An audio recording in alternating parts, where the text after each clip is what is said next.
తాకట్టులో ఉన్న బంగారాన్ని విడిపించి ఆ రోజు ఆన్లైన్ రేటుకే మేము కొంటాం. Sharma gold company.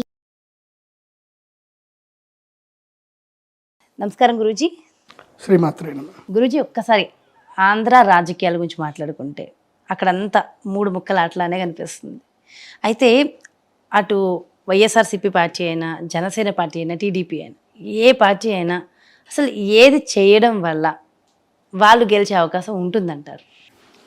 శ్రీ గురుభ్యో నమః. శ్రీమాత్రే నమః. ఇప్పుడు నేను ఈ మధ్యకాలంలో వేరే ఛానల్ వాళ్ళకి ఇంటర్వ్యూ ఇచ్చినప్పుడు నేను పవన్ కళ్యాణ్ గురించి ఒక విషయం చెప్పి వైఎస్ఆర్సీపీ శ్రేణులు మీరు పవన్ కళ్యాణ్ని తిట్టడం ఆపేయండి, ఆయన టార్గెట్ చేయకండి. ఎందుకోసం అంటే మిమ్మల్ని గెలిపించిన మహానుభావుడు ఆయన లేకపోతే వైఎస్ఆర్సీపీ గవర్నమెంట్ వచ్చేది కాదు, ఇన్ని సీట్లు అయితే వచ్చేటివి కాదు, మెజారిటీ సీట్లు వచ్చేటివి కావు. ఎందుకోసం అంటే ఆయన ఓట్లు చీల్చాడు కాబట్టి మీరు గెలిచారు. ఇంకా ఆయన అట్లాగే ఉండాలి, ఆయన మళ్ళీ ఇట్లాగే పోటీ చేస్తే మళ్ళీ వైఎస్ఆర్సీపీఏ గవర్నమెంట్ వస్తుంది. కాబట్టి మీరు ఆయన తిట్టకండి, ఆయన పొగడండి. కావాలంటే పవన్ కళ్యాణ్ ఉంటేనే మీరు బాగుపడతారు. అయితే మీరు బాగుపడతారు, లేకపోతే టీడీపీ బాగుపడుతుంది. వైఎస్ఆర్సీపీ వ్యతిరేక ఓట్లు చీల్చారు పవన్ కళ్యాణ్ గారు. నిజంగా చెప్పాలంటే పవన్ కళ్యాణ్ వల్ల వైఎస్ఆర్ గారి కుటుంబం బాగుపడింది, పవన్ కళ్యాణ్ వల్లనే బాగుపడింది. ఆయనకి వీళ్ళు నిజంగా ఎంతో థ్యాంక్స్ చెప్పాలి, ఒక 100 కోట్లు ఇవ్వాలి వీళ్ళు. ఎందుకోసం అంటే అప్పట్లో కూడా చంద్రబాబు నాయుడు గారి యొక్క హయాంలో ఆయన మళ్ళీ ముఖ్యమంత్రి అవుతారనుకున్నారు చాలామంది. ముఖ్యమంత్రి అవుతారనుకున్న సమయంలో వైఎస్ఆర్ గారు ముఖ్యమంత్రి అయ్యారంటే కారణం ప్రజారాజ్యం పార్టీ. ప్రజారాజ్యం ఎన్ని ఓట్లు చీల్చింది, 18 ఎమ్మెల్యే సీట్లు, అది కాకుండా ఎన్నో ఓట్లు చీల్చినవి, ఎన్నో ఓట్లు వెళ్ళిపోయినాయి. టీడీపీ ఓట్లు మొత్తం చీలినందుకే అప్పట్లో వైఎస్ఆర్ రాజశేఖర రెడ్డి గారు గవర్నమెంట్ ఎస్టాబ్లిష్ చేయగలిగారు. తర్వాత ఏమైపోయింది, జనసేనలో కలిపేశారు చిరంజీవి గారు. నా వల్ల కాదు, మీ కుళ్ళు రాజకీయాలను దండం పెట్టి చిరంజీవి గారు వెళ్ళిపోయారు, ఆయన వదిలేశారు. ఆయన ఎందుకు జరిగింది? ఇక్కడ వైఎస్ఆర్ గారు రాజశేఖర రెడ్డి గారు ముఖ్యమంత్రిగా రావడం గల కారణం ఎవరు? కొణిదెల ఫ్యామిలీ కదా. అప్పట్లో చిరంజీవి గారు, వాళ్ళ నాన్నగారికి చిరంజీవి గారు హెల్ప్ చేశారు. అప్పుడు పవన్ కళ్యాణ్ గారు కూడా హెల్ప్ చేశారు, ఆయనే కదా మాట్లాడేది చేశారు. మళ్ళీ నెక్స్ట్ వైఎస్ఆర్సీపీ గవర్నమెంట్ రావడానికి హెల్ప్ చేసింది ఎవరు? ఓట్లు చీల్చి పవన్ కళ్యాణ్ గారే. పవన్ కళ్యాణ్ గారు ఓటు చీల్చకపోతే ఏదో ఒక తర్జన అవుతుండే. ఎందుకోసమంటే 2 ముక్కలాట ఉంటుండే. ఇది 3 ముక్కలాట అయిపోయేసరికి ఓట్లు మొత్తం చీలిపోయి దాదాపుగా 17% ఓట్లు పవన్ కళ్యాణ్ గారికి పడ్డాయి. అన్ని ఓట్లు పవన్ కళ్యాణ్ గారు పడ్డప్పుడు ఆ ఓట్లని వేస్ట్ అయినట్టే కదా. ఓట్లు వేస్ట్ అయిపోతే ఎట్లాగా? ఓటు ఎప్పుడు వేస్ట్ కాకూడదు. అయితే నోటా కన్నా పోవాలి, లేకపోతే పల్లెటూడికి పడాలి. పడలే కదా. ఇప్పుడు కర్ణాటకలో బీజేపీ ఓడిపోవడానికి కూడా కారణం అదే, ఓట్లు చీల్చాయి. జేడీఎస్ ఓట్లు చీల్చింది. మన బళ్ళారి నుంచి ఈయన పేరుంది గాలి జనార్దన్ రెడ్డి గారు ఓట్లు చీల్చారు. ఇంకా చాలామంది వీళ్ళు ఓట్లు చీల్చారు. ఎవరు? స్వతంత్ర అభ్యర్థులు ఎంతోమంది ఓట్లు చీల్చారు. ఈ ఓట్లు చీల్చడం వల్ల గెలిచే వాళ్ళే ఎక్కువగా ఉంటారు. నెగిటివ్ ఓట్స్ పడతాయి చాలామందికి. కర్ణాటకలో అదే జరిగింది. బీజేపీ ఎంతో మైల్యూట్గా ఓడిపోయింది. 58 స్థానాల్లో జస్ట్ 6,000 8,000 ఓట్ల తేడాతో ఓడిపోయింది. ఎందుకు ఓడిపోయింది అని అంటే బికాజ్ ఇదే రాజకీయ తంత్రం. అంటే ఉదాహరణకి పలానా కాలనీ నుంచి మనకు ఓట్లు పడవంటే ఏం చేస్తారంటే ఆ కాలనీలో ఉండే ఒక వ్యక్తిని వీళ్ళే ఎంచుకొని అరే ఈ కాలనీలో ఓట్లన్నీ కూడా నీదికి పైటట్టు చేసుకొని వీళ్ళకి డబ్బులు ఇస్తారు. వాడు స్వతంత్ర అభ్యర్థి అయ్యి వాళ్ళ చుట్టాలని చెప్పి బుట్టాలని చెప్పి దాదాపు ఒక 10,000 ఓట్లు వీళ్ళు లాగేస్తాడు. అలా 10,000 ఓట్లు వీళ్ళు లాగేస్తారు. ఇదే రాజకీయ తంత్రం అంటే. ఓకే, మరి ఇప్పుడు ఆంధ్రాలో పవన్ కళ్యాణ్ గారు ఒకవేళ సీఎం అవ్వాలి, గెలవాలి అంటే మరి ఏం చేయాలి? వన్ థింగ్, ఫస్ట్ వైఎస్ఆర్సీపీ గురించి చెప్తా. వైఎస్ఆర్సీపీ నిజంగా పేదల ప్రభుత్వం అయిపోయిందండి. ఎందుకోసం అంటే పేద ప్రభుత్వం ఎందుకైంది అని చెప్తానండి. ఒకప్పుడు విజయవాడకి నేను 2009లో పోయినప్పుడే విజయవాడలో ఏదైనా స్థలం కొందామంటే హైదరాబాద్లో స్థలం కన్నా విజయవాడలో స్థలం ధర ఎక్కువ. అసలు విజయవాడలో స్థలం కొనాలి అని అంటే దడదడలాడిపోయేది. విశాఖపట్నంలో స్థలం కొనాలంటే దడదడలాడిపోయేది. ఇప్పుడు నేను విశాఖపట్నంలో వెళ్ళి స్థలం కొనొచ్చు, విజయవాడలో స్థలం కొనొచ్చు, గుంటూరులో కొనొచ్చు, నెల్లూరులో కొనొచ్చు. ఎక్కడికి వెళ్ళినా స్థలాల ధరలు చాలా తగ్గిపోయాయి. పేదలు భూమిని కొనుక్కునే స్థాయికి వచ్చారు. ఇప్పుడు పేదలు భూములు కొనుక్కోగలుగుతున్నారు. కాబట్టి పేదల ప్రభుత్వం అది వైఎస్ఆర్సీపీ గవర్నమెంట్. నిజంగా చెప్పాలంటే పేదల ప్రభుత్వం అది. కాబట్టి మాస్ ఓట్లు గ్యారంటీగా వైఎస్ఆర్సీపీ పడతాయి. కాకపోతే ఏంటంటే క్లాస్ ఓట్లు కొంచెం కొట్టడానికి ఏంటంటే ఇంకొన్ని పనులు చేస్తే వైఎస్ఆర్సీపీకి నెక్స్ట్ గవర్నమెంట్ ఖాయం. ఆ పని చేస్తే మాస్ అయితే కొట్టేశారు ఆయన. బికాజ్ వాలంటరీ, ప్రతి ఒక్క వాలంటరీ చేతిలో 100 ఓట్లు ఉన్నాయి. ఆ వాలంటరీ 100 ఓట్లు వేయించగలుగుతారు. జగన్మోహన్ రెడ్డి గారు మహా అపర చాణక్యుడు. ఆయనతో ఉండేటువంటి వాడు కూడా చాలా అద్భుతమైన తెలివితేటలతో పనిచేస్తున్నారు. కాకపోతే ఏవో కొన్ని లూపోల్స్ ఉన్నాయి, అవి నేను చెప్పను, మీకే తెలుస్తాయి. అవి మీరు క్లియర్ చేస్తే సరిపోతుంది. ఆ రోడ్లో గీడ్లో ఏమో ఉన్నాయి కదా, కొన్ని ప్రాజెక్ట్ చేయలేదని చాలామంది ఏదో అంటున్నారు. కానీ పేదల ప్రభుత్వం అయితే ఒప్పుకుంటా. ఎందుకోసం అంటే మొన్న విజయవాడ వెళ్తే నాకు 3,500కి స్క్వేర్ ఫీట్ చెప్తున్నారు ఫ్లాటు. కొనుక్కోండి గురుగారు 3,500 స్క్వేర్ ఫీట్ అని. 2012లో అప్పుడు అడిగితే 6,000 రూపాయలు స్క్వేర్ ఫీట్ అన్నారు ఫ్లాట్లు. అక్కడ 6,000 రూపాయలు స్క్వేర్ ఫీట్ ఉంటుండే విజయవాడలో. 5,000 6,000. ఇది హైదరాబాద్లో 3,000 ఉన్నప్పుడు అక్కడ 5,000 6,000 ఉంటుండే స్క్వేర్ ఫీట్కి అపార్ట్మెంట్లు. ఇప్పుడు 3,500 స్క్వేర్ ఫీటు 4,000 స్క్వేర్ ఫీట్కి అమ్ముతున్నారు. అంటే జగన్ ప్రభుత్వం మేలు చేసినట్టే కదా. పేదవాడికైతే ఆస్తులు కొనుక్కోవడానికి, మిడిల్ క్లాస్ వాళ్ళకైతే మేలు చేసినట్టే, నాకైతే అది అనిపిస్తుంది. సో నేను పాజిటివ్గా చెప్తాను, నాకు నెగిటివ్స్ అనవసరం. నెక్స్ట్, కాబట్టి జగన్మోహన్ రెడ్డి గారి ప్రభుత్వం రావాలంటే ఈ పని చేస్తే అయితే అవుతుంది. నెక్స్ట్, పవన్ కళ్యాణ్ గారు కనుక ఒకవేళ కనుక ముఖ్యమంత్రి అవ్వాలన్న కోరిక ఆయనకు ఉంటే, ఆయన పూర్తిగా బీజేపీకి ఇదైపోయి, నేను లాస్ట్ టైం కూడా ఇదే చెప్పాను, ఇప్పుడు కూడా అదే చెప్తున్నాను. ఆయనకి వ్యక్తిగత రాజయోగం లేదు. పవన్ కళ్యాణ్ గారికి చాలా మహాద్భుతమైన వ్యక్తి, మంచి ఆలోచనలు ఉన్నాయి, అన్నీ ఉన్నాయి. కానీ రాజకీయానికి అవి సరిపోవు. రాజకీయానికి ఇంకో బలం కావాలి. ఆ బలమే అర్థబలము, అంగబలము, ఇంకా ఉంటాయి, చాలా ఉంటాయి. అవన్నీ మన మీడియాతో చెప్పలేము. అవన్నీ రావాలి అని అంటే పవన్ కళ్యాణ్ గారికి ఆ శక్తి సరిపోదు. ఎస్, చరిష్మా ఉంది. పవన్ కళ్యాణ్ అంటే క్రేజ్, ప్రేమ, అతను అద్భుతమైన వ్యక్తి. కానీ రాజకీయంలో నువ్వు వ్యక్తిత్వంగా అద్భుతమైన వ్యక్తి ఉంటే సరిపోదు. మంత్రాంగం తెలిసి ఉండాలి. తర్వాత ఎవరిని ఎక్కడ ఏది చేయాలో అదంతా కూడా తెలిసి ఉండాలి. అది తెలిసిన వ్యక్తులు నీ దగ్గర లేరు. ఇప్పటికీ తెలుస్తూనే ఉంది.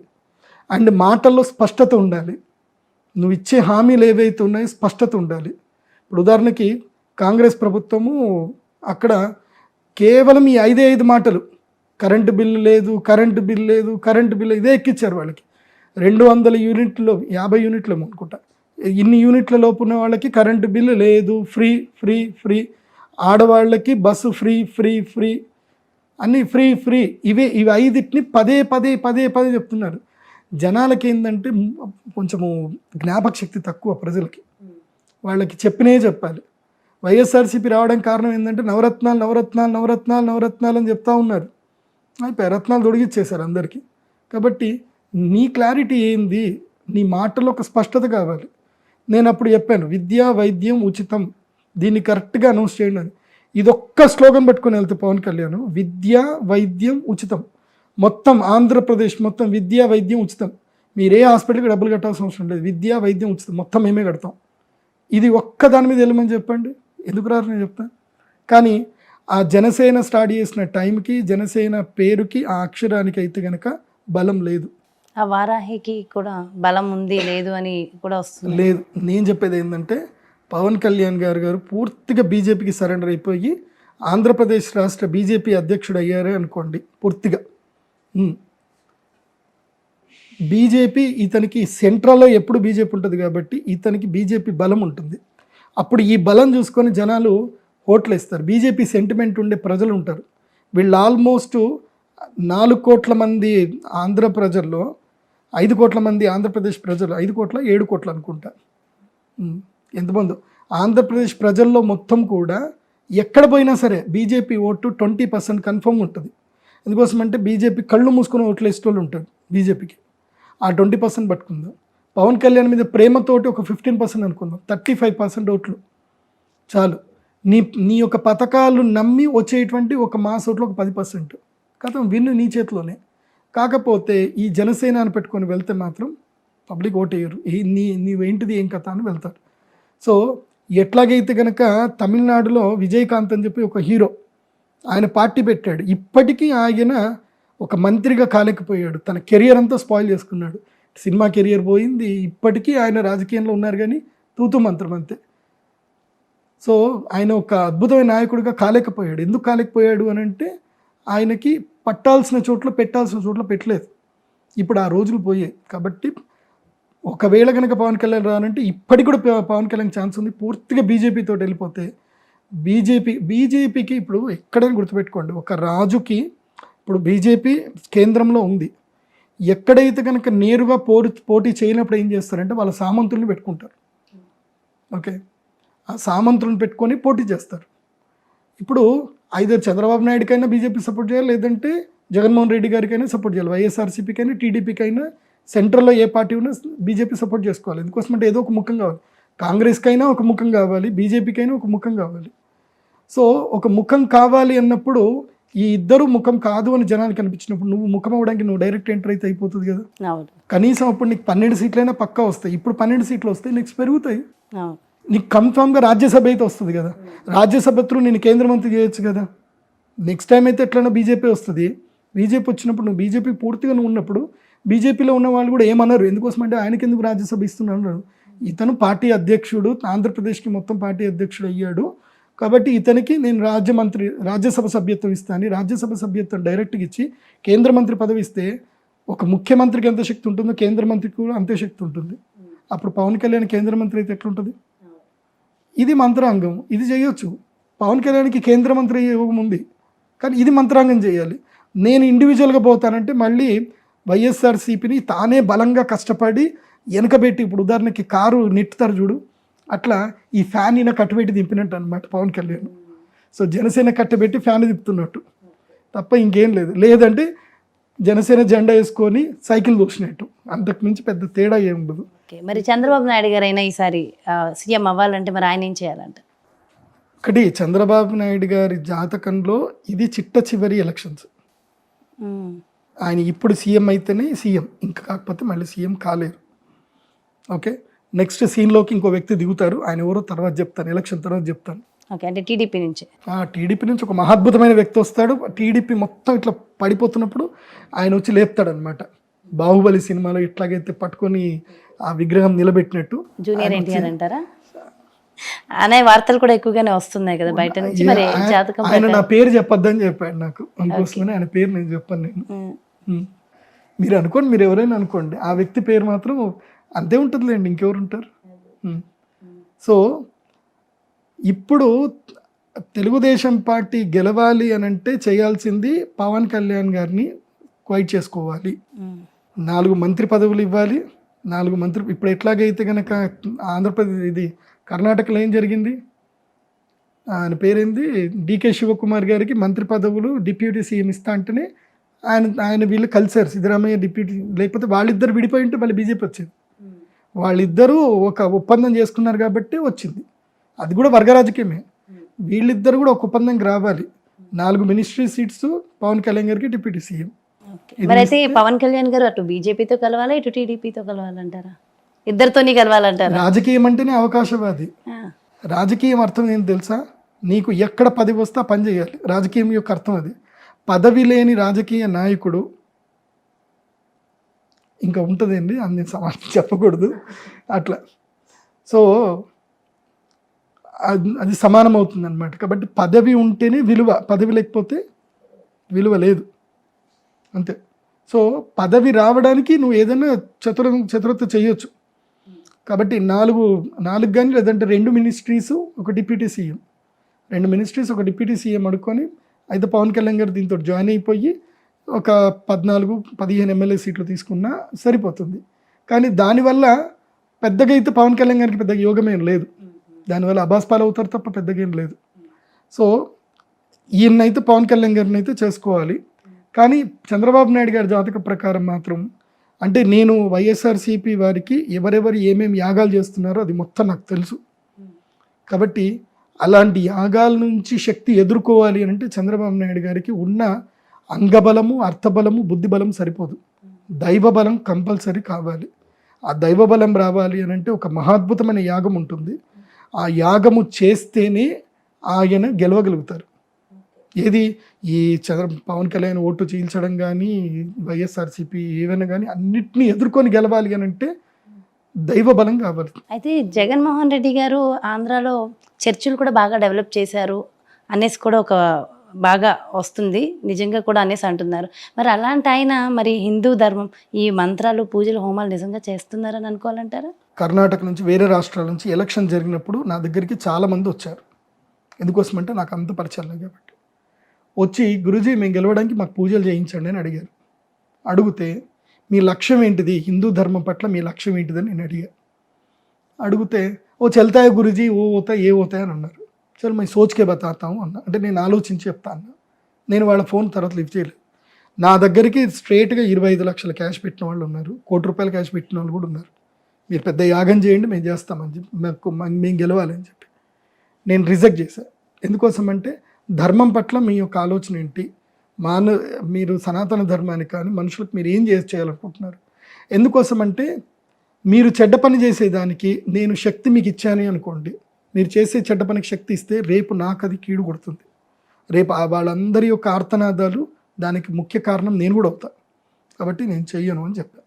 అందుకోసం మోస్ట్లీ నేను పొలిటీషియన్స్కి ఎవరికి నేను అపాయింట్మెంట్ ఇవ్వను. నేను అపాయింట్మెంట్ ఇచ్చేటప్పుడు వాళ్ళకి కొన్ని రిస్ట్రిక్షన్స్ కొన్ని చెప్తాను, టర్మ్స్ అండ్ కండిషన్ చెప్తాను. అవి ఉంటేనే ఇస్తా, లేకపోతే ఇవ్వనని చెప్తాను. అయితే శక్తి దుర్వినియోగం చేసుకోవచ్చు కూడా. ఆయన చెడు చేస్తున్నాడని మాత్రం నేను అనను. కాకపోతే ఏంటంటే వాళ్ళ వ్యక్తిగత ఇష్టం. ఇప్పుడు దైవశక్తి ఏంటంటే అగ్ని, ఇట్స్ అ ఫైర్ అనమాట. అది ఎవరికైనా ఉపయోగించవచ్చు. ఓకే, సో దాన్ని నమ్మి ఆయన వెళ్తున్నారు కాబట్టి అలా కూడా అవ్వచ్చు అంతే. కాకపోతే ఇప్పుడు ఉదాహరణకు స్వరూపానంద సరస్వతి స్వామి వారు ఉన్నారు, ఆయన చేయించారు. కానీ ఇప్పుడు ఆయన డైరెక్ట్గా జగన్మోహన్ రెడ్డి గారిని అడగగలుగుతారా, అంత శక్తి ఉంది ఆయనకి అని అంటే లేదు. పొద్దున్నే ఒక మాట సాయంత్రం ఇంకో మాట అని భయపడిపోయారు ఆయన. ఏది సింహాచల దేవస్థానం గురించి పొద్దున్నే ఒక మాట అన్నారు, మళ్ళీ సాయంత్రానికి నేను అలా అనలేదు ఇలా అన్నాను అని చెప్పేసి అన్నారు. ధైర్యం లేదు ఆయనకి, ప్రభుత్వాన్ని అడిగే ధైర్యం లేదు. ఎందుకోసం అంటే ఒకానొక సందర్భంలో ఇందిరాగాంధీ యొక్క ప్రభుత్వం నిలబెట్టడానికి సాధు సంతువులు హెల్ప్ చేశారు. కానీ అదే సాధు సంతువుల్ని ఢిల్లీ రోడ్లలో నిలువుగా చీల్చి చంపేశారు. ఆవులని సాధు సంతువులతోటి ధర్నాకు వస్తే వాళ్ళని చంపేశారు, నిలువుగా కాల్చి కోసి చంపేశారు. వాళ్ళు జరిగింది, ఇందిరాగాంధీ గారి ప్రభుత్వంలో జరిగింది. సో సాధు సంతువులు ధర్మ మార్గంలో ఉండేవాళ్ళు, మంత్రశక్తి బలం ఉన్నటువంటి వాళ్ళు రాజకీయాలకి దూరంగా ఉండాలి. ఇది నా అభిప్రాయం. రాజకీయంలో దగ్గరగా ఉండేది ఉంటే ఒక నిర్ణీతమైనటువంటి క్లారిటీ, ఒక క్లారిఫికేషన్ తీసుకొని ధర్మానికి పట్ల క్లారిఫికేషన్ తీసుకొని రాజుకు సపోర్ట్ చేయాలి. డబ్బు కోసం అని చెప్పి ఎట్టి పరిస్థితుల్లో రాజకీయ నాయకులకు యాగాలు చేయకూడదు, డబ్బు కోసమే చేయకూడదు. ఇప్పుడు అట్లాంటి ఈ పార్టీకి నేను ఒక 4-5 ఇండ్లు కట్టేసుకోండి, నేను నాకు ₹1,00,00,000 ఇస్తామని వచ్చారు. మీరు పెద్ద యాగం చేయండి, ఆల్రెడీ మీరు చేశారు కదా, మీరు ఎక్స్పర్ట్ కదా, శ్రీచక్రం వేయడంలో ఎక్స్పర్ట్ కదా, మా ప్రభుత్వం రావడానికి చేయండి అని అంటే నేను చేతులు మొత్తి నమస్కరించి నేను చేయలేనండి, నన్ను క్షమించండి, మీ ప్రభుత్వ విధి విధానాలు మీ పార్టీ విధి విధానాలు నాకు నచ్చవు కాబట్టి నేను చెయ్యను, మీరు కావాలంటే వేరెవరితో నేను చెప్పేసాను. నాకు డబ్బు అక్కర్లేదండి, నా డబ్బు నాకు అక్కర్లేదు. నాకు భగవంతుడు తినడానికి తిండి ఇల్లు ఇచ్చాడు, నా దేశాన్ని కాపాడుకునే శక్తి నాకు ఇచ్చాడు. నా దేశాన్ని నేను ఎట్లా కాపాడుకోవాలో నేను కాపాడుకుంటాను. దేశాన్ని ధర్మాన్ని కాపాడుకుంటేనే రేపు నా ముందు తరాలకు నేనేమో ఇవ్వగలుగుతాను. దేశాన్ని ధర్మాన్ని కాపాడుకోలేనప్పుడు నేను నా ముందు తరాలకు ఏమి ఇవ్వలేను. నేనేమి ఇవ్వలేకపోవచ్చు, నేనేం చేయలేకపోవచ్చు, కానీ దేశాన్ని ధర్మాన్ని నాశనం చేసే వాళ్ళకి మాత్రం నేను సపోర్ట్ చేయకూడదు. వాళ్ళకి నేను సపోర్ట్ అయితే చేయను, వాళ్ళని నేను ఆపలేకపోవచ్చేమో కానీ సపోర్ట్ అయితే చేయను, అంతే. మొత్తానికైతే ఎనాలిసిస్ చాలా చాలా చాలా బాగుందండి. యాజ్ ఇట్ ఈస్గా చెప్పి ఫాలో అయితే నిజంగా అలా అయ్యే అవకాశాలు ఉంటాయి. చాలా బాగా ఎక్స్ప్లెయిన్ చేశారు గురుగారు, థ్యాంక్ యూ సో మచ్. నమస్కారం. సో చూసారు కదండి, మొత్తానికి ఏపీ రాజకీయాల గురించి ఎవరెవరు ఏమేమి చేస్తే వాళ్ళు సీఎం అయ్యే అవకాశాలు ఉన్నాయి, వాళ్ళని రాజస్థానంలో నిలబెడతారు ప్రజలు అనేది ఎంతో చక్కగా ఎనాలిసిస్ చేసి చెప్పారు గురుగారు. మరో చక్కటి కార్యక్రమంతో మళ్ళీ మీ ముందుకు చేస్తాను. నమస్కారం.